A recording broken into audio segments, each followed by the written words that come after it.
प्रिय विद्यार्थियों, सुप्रभात। आज हम 8th क्लास में हिंदी में हमारा चैप्टर नंबर 12 जिसका नाम है समय की सुरंग, इस चैप्टर को आगे कंटिन्यू करते हैं। ये इस चैप्टर से related video number 3 third video है। प्रीवियस 2 वीडियो में हमने पढ़ा कि जो लेखक का मित्र था जिसने टाइम मशीन बनाई थी, वह उस टाइम मशीन पर बैठकर भविष्य की सैर के लिए जा चुका है और उस भविष्य की सैर करते हुए उसने एक ऐसा स्थान देखा जहां मिस्र के पिरामिडों के जैसी सफिक्स की मूर्ति वहां बनी हुई थी और उस मूर्ति के दोनों तरफ क्या थे, पंख लगे हुए थे और उस मूर्ति के कुछ ही दूरी पर आकाश का स्पर्श करने वाली बड़ी बड़ी अट्टालिकाएं थी, बड़ी बड़ी बिल्डिंग्स थी। तो जो काल यात्री था, यानी कि जैसे लेखक था, उसने अपने दोस्त को क्या नाम दिया था, काल यात्री, क्योंकि उसने टाइम मशीन बनाई थी, काल यंत्र का निर्माण किया था। तो जो उनका मित्र था वह ऐसे स्थान पर जाता है जहां के व्यक्तियों की लैंग्वेज भी उसको समझ नहीं आती है और वह बहुत ज्यादा परेशान था। परेशान क्यों था? क्योंकि उसका काल यंत्र अब गायब हो चुका था। अब वह समझ नहीं पा रहा था कि बिना काल यंत्र के वह अपनी दुनिया में कैसे जाएगा। तो प्यारे बच्चों, आगे देखते हैं चैप्टर में क्या होता है। मैं कुछ समझ नहीं पा रहा था, यानी जो लेखक का मित्र था वह कुछ नहीं समझ पा रहा था। अंत में मैंने धैर्य से काम लेने का निर्णय किया, क्योंकि काल यंत्र तो गायब हो चुका था। अब वह और ज्यादा परेशान होगा तो दिक्कतें और ज्यादा हो जाती। इतना तो तय था कि काल यंत्र पंखदार मूर्ति के चबूतरे के भीतर था। इतना तो वह समझ चुका था कि जो काल यंत्र है वह कहाँ है, पंखदार मूर्ति के चबूतरे के अंदर। सवाल उस तक पहुंचने का था। दिक्कत थी कि उस तक अब पहुंचा कैसे जाए। अब मैंने आसपास की जगह को देखना शुरू किया, क्योंकि काल यंत्र तो उसको ढूंढना था। बिना काल यंत्र के तो वह वापस अपनी दुनिया में नहीं आ सकता था। मैंने देखा उस मैदान में जगह जगह छायादार शेड हैं और हर शेड के नीचे एक कुआं है। तो उन्होंने क्या देखा कि जो वहां मैदान था उसमें ना जगह जगह पर छायादार शेड बने हुए थे और हर शेड के नीचे क्या था, एक कुआं। एक बात और थी, ये नन्हे लोग इन कुओं के पास जाने से डरते थे। और दूसरी बात क्या थी कि जो ये नन्हे नन्हे लोग थे ना, जो सुंदर थे और बच्चों जैसी लैंग्वेज में बातें कर रहे थे, मीठी आवाज में बातें कर रहे थे, वे इन कुओं के पास जाने से डरते थे। यही नहीं, वे अंधेरे से भी डरते थे। रात होते ही इमारतों में छिप जाते थे। जैसे ही रात होती वे व्यक्ति कहाँ छिप जाते, इमारतों में। क्यों? तो काल यात्री के मन में सवाल आता है कि ऐसा क्यों। इसका भी रहस्य शीघ्र ही मुझे ज्ञात हो गया। शीघ्र ही काल यात्री को इस बात का रहस्य मालूम हो चुका था। हुआ यह कि एक दिन मैं एक खंडहर में विश्राम कर रहा था। वहां घना अंधेरा था। तो एक दिन काल यात्री खंडहर, यानी जो टूटे फूटे मकान होते हैं, वहां पर आराम कर रहा था। बहुत ज्यादा घना अंधेरा था वहां पर।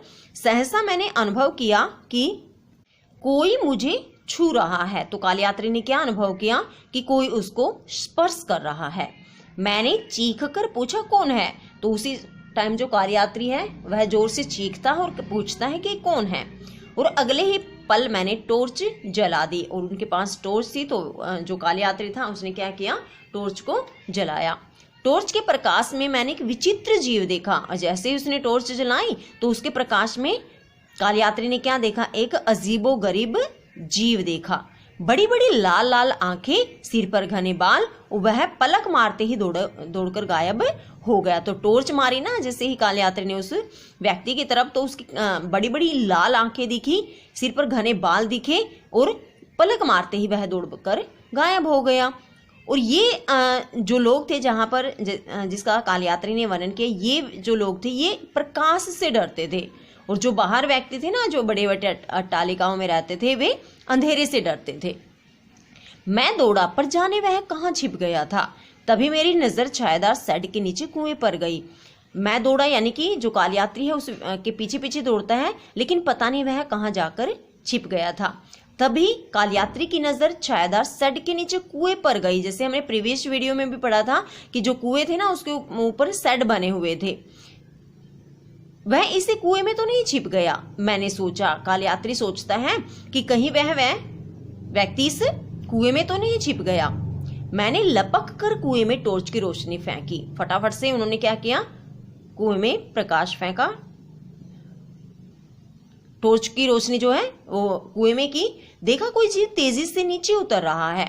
तो काल यात्री ने क्या देखा कि कोई जीव, यानी कि जो कुआं था ना उसमें सीढ़ियां लगी हुई थी, वहां उन सीढ़ियों से नीचे उतरता जा रहा है।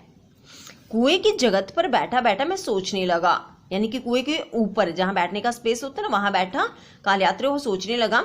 मैंने सोचा शायद भविष्य की इस दुनिया में दो तरह के लोग हैं, क्योंकि वह भविष्य की सैर पर गया था ना। 22वीं सदी का वर्णन किया इन्होंने इसमें कि शायद इस दुनिया में दो तरह के लोग हैं, एक वे जो प्रकाश में धरती पर रहते हैं और दूसरे वे जो धरती के नीचे अंधेरे में ही रहते हैं। तो इन्होंने क्या मतलब पता लगाया इस बात का कि एक तो वे लोग हैं जो प्रकाश में ही रहते, जो अंधेरे से डरते हैं, और दूसरे वे जो धरती के नीचे अंधेरे में रहते हैं, जो प्रकाश से डरते हैं। मैंने यह बात एक युवती वीणा से इशारे में पूछी, इस बात को कि क्या मतलब जो ये है प्रकाश से डरते हो और आप अंधेरे से डरते हो, इससे मेरा परिचय हो गया था। किससे? वीणा से। जान पहचान हो चुकी थी काल यात्री की। उसने इशारे में जो बताया उसके आधार पर मैंने धरती के नीचे रहने वाले लोगों का नाम रखा मारलोक। उसने इशारे में बताया कि हाँ, ये जो धरती के नीचे रहते नहीं, अंधेरे में ही रहते, प्रकाश से डरते हैं। तो इस आधार पर काल यात्री ने धरती के नीचे रहने वाले लोगों का क्या नाम रखा? मारलोक। मुझे विश्वास हो गया कि मेरा काल यंत्र उन्हीं मारलोक लोगों ने छिपाया है। तो लेखक का मित्र था काल यात्री, उसको विश्वास हो जाता है कि मेरा जो काल यंत्र है ना, इन्हीं जो धरती के नीचे अंधेरे में जो लोग रह रहे हैं ना, मारलोक जिनको नाम दिया गया, इन्हीं ने छिपाया है। फिर मैंने तय किया कि एक दिन किसी कुएं के भीतर उतरकर मैं इन लोगों का पता लगाऊंगा, क्योंकि वहां बहुत सारे कुएं थे, सेड बहुत सारे बने हुए थे, कुएं भी थे। तो जो काल यात्री वह ये सोचता है कि मैं एक दिन इनमें किसी कुएं के अंदर जाऊंगा और इसके अंदर जो लोग हैं उनका पता लगाऊंगा। अगले ही दिन मैं कुएं की जगत के पास जा खड़ा हुआ। वो कुएं के ऊपर जाकर वह खड़ा हो जाता है। मुझे वहां देख वीणा भी दौड़ी दौड़ी आई। वीणा वही युवती जिससे काल यात्री की जान पहचान हो चुकी थी, वह भी काल यात्री के पास आई। पर जब मैं कुएं के भीतर उतरने लगा तो उसका चेहरा भय से पीला हो गया। लेकिन जैसे ही काल यात्री कुएं में प्रवेश करने लगा तो वीणा डर गई। वह भय से चीखने लगी और वह इतनी डर गई कि वह चिल्लाने लगी। मैं निश्चय कर चुका था मारलोक लोगों की दुनिया देखना जरूरी है। और काल यात्री क्या निश्चय कर चुका था कि जो धरती के नीचे लोग रह रहे हैं, इनका पता लगाना, इनकी दुनिया देखना बहुत ज्यादा जरूरी है। क्यों? क्योंकि मेरा काल यंत्र अवश्य उन लोगों ने ही छिपाया है। तो काल यात्री ने मारलोक लोगों की दुनिया देखने का निश्चय किया, क्योंकि वह समझ चुका था कि जो मेरा काल यंत्र है शायद इन्हीं लोगों ने छिपाया है। तो प्यारे बच्चों, यहाँ तक हमने पढ़ा कि काल यात्री किस तरह से किन किन समस्याओं का सामना करता है और क्या निश्चय करता है जिससे कि वह अपना काल यंत्र ढूंढ सके, क्योंकि बिना काल यंत्र के वह अपने दुनिया में वापस नहीं जा सकता था।